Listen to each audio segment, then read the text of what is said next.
Love you darlings. ನಾನು ನಿಮ್ಮ ಸ್ನೇಹಿತ ಗಿರೀಶ್ ಮಾತಾಡ್ತಾ ಇದ್ದೀನಿ. ಕೆಲವರು ಟಾಕ್ಸಿಕ್ ಸಿನಿಮಾ ನೋಡ್ದೇ ಬೇಕು ಅಂತಲೇ ನೆಗೆಟಿವಿಟಿನ ಸ್ಪ್ರೆಡ್ ಮಾಡ್ತಾ ಇದ್ದಾರೆ. ಇನ್ನು ಕೆಲವರು ಸಿನಿಮಾನ ಅರ್ಥ ಮಾಡ್ಕೊಳ್ದೇ ನೆಗೆಟಿವಿಟಿನ ಸ್ಪ್ರೆಡ್ ಮಾಡ್ತಾ ಇದ್ದಾರೆ. ಇನ್ನು ಕೆಲವರು ಸ್ವಂತ ತಿಳುವಳಿಕೆನೇ ಇಲ್ದೇ ಪಕ್ಕದಲ್ಲಿ ಯಾರೋ ಏನೋ ಒಂದು ಹೇಳ್ತಾರೆ ಅಂದ್ಬಿಟ್ಟು ಅದನ್ನು ಕೇಳಿ ನೆಗೆಟಿವಿಟಿನ ಸ್ಪ್ರೆಡ್ ಮಾಡ್ತಾ ಇದ್ದಾರೆ. ಹೌದು, ನಿಜವಾಗ್ಲೂ ಕೆಲವು ಸೀನ್ಗಳು ಬೋಲ್ಡ್ ಸೀನ್ಗಳಿದೆ, ಅದನ್ನು ಕ್ಯಾರೆಕ್ಟರ್ ಥರ ನೋಡೋವಂಥ ಮನಸ್ಥಿತಿ ನಮ್ಮ ಆಡಿಯನ್ಸ್ಗೆ ಇರಬೇಕು ಅಂತ ನಾನು ಹೇಳಕ್ಕೆ ಇಷ್ಟಪಡ್ತೀನಿ. ಹಾಗೆ ನಮ್ಮ ಯಶೋರು ಇನ್ನೊಂದು ತಪ್ಪೇನು ಮಾಡಿದ್ರು ಗೊತ್ತಾ? ತಾನು ಒಬ್ಬ ಕನ್ನಡಿಗ ಅನ್ನೋ ಸೆಂಟಿಮೆಂಟಲ್ಲಿ, ಆಮೇಲೆ ಈ ಸಿನಿಮಾನ ಬೇರೆ ಕಂಟ್ರೀಸ್ಗಳಲ್ಲಿ ನೋಡಿದಾಗ ಇದು ಕನ್ನಡದ ಸಿನಿಮಾ ಒರಿಜಿನಲಿ ಅಂತ ಹೇಳ್ತಾರೆ. ಹಾಗೆ ನಮ್ಮ ಕನ್ನಡ ಒಂದು ಬೇರೆ ರೇಂಜ್ಗೆ ಬೆಳೀಲಿ ಅನ್ನೋ ಒಂದು ಥಿಂಕಿಂಗೇ ತಪ್ಪಾಯ್ತಾ ಅಂತ ನನಗೆ ಅನಿಸ್ತಾ ಇದೆ.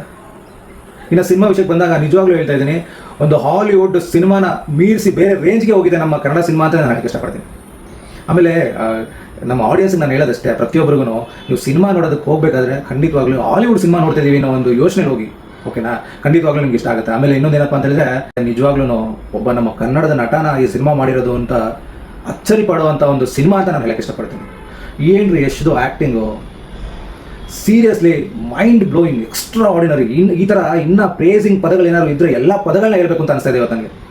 ಅಷ್ಟು ಚೆನ್ನಾಗಿ ಆ್ಯಕ್ಟ್ ಮಾಡಿದ್ದಾರೆ ಅಂತ ಒಂದು ಒಳ್ಳೆ ಪ್ರಯತ್ನ ಮಾಡಿರೋವಂಥ ಒಂದು ಸಿನಿಮಾಗೆ ನೀವು ನೆಗೆಟಿವಿಟಿ ಸ್ಪ್ರೆಡ್ ಮಾಡ್ತಿದ್ದೀರಾ ಅಂದರೆ ನಿಜವಾಗ್ಲೂ ವಿಪರ್ಯಾಸ ಅಂತ ನಾನು ಹೇಳಕ್ಕೆ ಇಷ್ಟಪಡ್ತೀನಿ. ಹಾಗೆ ಮೆಸೇಜೇ ಕೊಟ್ಟಿಲ್ಲ ಈ ಸಿನಿಮಾದಲ್ಲಿ ಅಂತ ಹೇಳ್ತಾರೆ. ಈ ಮೆಸೇಜ್ ಎಷ್ಟು ದೊಡ್ಡ ಮೆಸೇಜ್ ಇದೆ ಈ ಸಿನಿಮಾದಲ್ಲಿ ಅಂತ ಹೇಳಿದರೆ, ಅಂದರೆ ಲವ್ಗೆ, ಅಂದರೆ ನಿಜವಾದ ಪ್ರೀತಿಗೆ ಎಷ್ಟು ದೊಡ್ಡ ಪವರ್ ಇದೆ, ಅದರಿಂದ ಮನುಷ್ಯ ಯಾವ ಥರ ಆಗ್ತಾನೆ ಅಂದರೆ ಎಷ್ಟು. ಫಾರ್ ಎಕ್ಸಾಂಪಲ್, ಇವಾಗ ಅವ್ನು ಪ್ರೀತಿಸಿರೋಂಥ ಹುಡುಗಿ ಮತ್ತು ಮಗುನ ಕಳ್ಕೊಂಡಾಗ, ಮತ್ತು ತನ್ನ ಪ್ರಾಣಕ್ಕಿಂತ ಹೆಚ್ಚಾಗಿ ಪ್ರೀತಿಸಂಥ ಅಕ್ಕನ್ನ ಕಳ್ಕೊಂಡಾಗ, ಅವನು ಡಾನೇ ಆಗಿರಲಿ ಅಥವಾ ನಾರ್ಮಲ್ ವ್ಯಕ್ತಿ ಆಗಿರಲಿ, ಅವನು ಯಾವ ಸ್ಥಿತಿಗೆ ಹೋಗ್ತಾನೆ, ಯಾವ ಡಿಪ್ರೆಷನ್ಗೆ ಹೋಗ್ತಾನೆ, ಎಂಥ ಮನೋರೋಗಕ್ಕೊಳಗಾಗ್ತಾನೆ. ಸೊ ಆ ಒಂದು ಮನೋರೋಗಕ್ಕೊಳಗಾದಾಗ ಅವನು ಮಾಡಿರೋ ಆ್ಯಕ್ಟಿಂಗ್ ಇದೆಯಲ್ಲ, ನಿಜವಾಗ್ಲೂ ಆಸ್ಕರ್ ಅವಾರ್ಡೇ ಕೊಡಬೇಕು ಅಂತ ಹೇಳಕ್ಕೆ ಇಷ್ಟಪಡ್ತೀನಿ ನಾನು. ಅಂಥ ಒಂದು ಪರ್ಫಾರ್ಮೆನ್ಸ್ ನಮ್ಮ ಯಶೋರ್ ತೋರಿಸಿದ್ದಾರೆ. ಹಾಗೆ ಅದೇ ಅರ್ಥ ಏನಪ್ಪ ಅಂತ ಹೇಳಿದ್ರೆ, ಒಬ್ಬ ಮನುಷ್ಯ ಡಿಪ್ರೆಷನ್ಗೆ ಹೋಗ್ತಿದ್ದಾನೆ ಅಂದರೆ ಆ ಪವರ್ ಆಫ್ ಲವ್ವಿಂದ, ಅಂದರೆ ಒಬ್ಬ ವ್ಯಕ್ತಿನ ಅಷ್ಟು ಅಗಾಧವಾಗಿ ಪ್ರೀತಿಸ್ತಾನೆ ಅನ್ನೋ ಒಂದು ಮೆಸೇಜೇ ಕೊಟ್ಟಿದ್ದಾರೆ. ಇದಕ್ಕಿಂತ ಮೆಸೇಜ್ ಇನ್ನೇನು ಬೇಕೇಳಿ.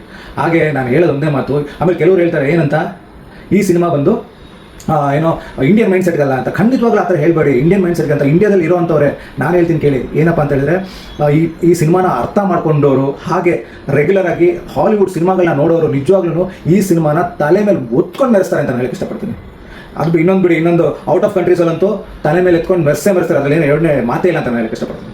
ಹಾಗಾಗಿ ಸಿನಿಮಾನ ಪ್ರತಿಯೊಬ್ಬರು ನೋಡಿ ಆ ಸಿನಿಮಾನ ಅರ್ಥ ಮಾಡ್ಕೊಳ್ಳಿ, ಎಂಜಾಯ್ ಮಾಡಿ ಸಿನಿಮಾನ, ಓಕೆನಾ? ಕೆಲವು ಬೋಲ್ಡ್ ಸೀನ್ ಇದ್ದ ತಕ್ಷಣ ವಲ್ಗಾರಿಟಿ ಅಂತ ಅಂದ್ಕೊಳ್ಳೇಬೇಡಿ. ಸಿನಿಮಾ ಆ್ಯಂಗಲಲ್ಲಿ ನೋಡಿ. ನಿಜ ಜೀವನದಲ್ಲಿ ನಿಮಗೆಲ್ಲ ಗೊತ್ತಿದೆ ಯಾವ ರೀತಿ ನಮ್ಮ ಜನಗಳ ಮೈಂಡ್ ಸೆಟ್ ಇದೆ, ನಾವು ಯಾವ ರೀತಿ ಇರ್ತೀವಿ. ಪ್ರತಿಯೊಬ್ಬರಿಗೂ ಏನು ಗೊತ್ತಿಲ್ಲದಿರೋ ವಿಷಯ ಏನಲ್ಲ. ಆದರೆ ಈ ಒಂದು ಒಳ್ಳೆಯ ಪ್ರಯತ್ನ ನಮ್ಮ ಸಿನಿಮಾ ಮುಖಾಂತರ ನಮ್ಮ ಯಶೋರ್ ಮಾಡಿದ್ದಾರೆ. ಅವ್ರಿಗೆಲ್ಲ ನಾವು ಅಪ್ರಿಷಿಯೇಟ್ ಮಾಡೋಣ, ಅವ್ರಿಗೆ ಸಪೋರ್ಟ್ ಮಾಡೋಣ ಅಂತ ಹೇಳಕ್ಕೆ ಇಷ್ಟಪಡ್ತೀನಿ. ನಮಸ್ಕಾರ.